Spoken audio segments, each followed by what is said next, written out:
designed to demonstrate the stress on the edge banding joint at critical areas in the kitchen, such as the dishwasher, sink, water heater, exhaust hood, or even a steam cooker, and show you how practical it is to use polyurethane glue.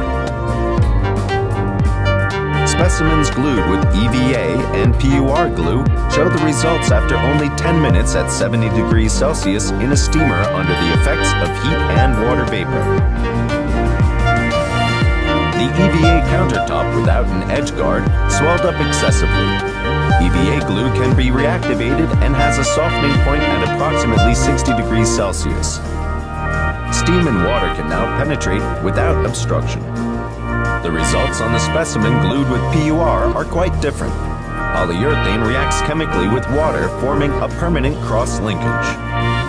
This results in a high-strength connection, which holds up exceptionally well even under extreme conditions such as heat and steam.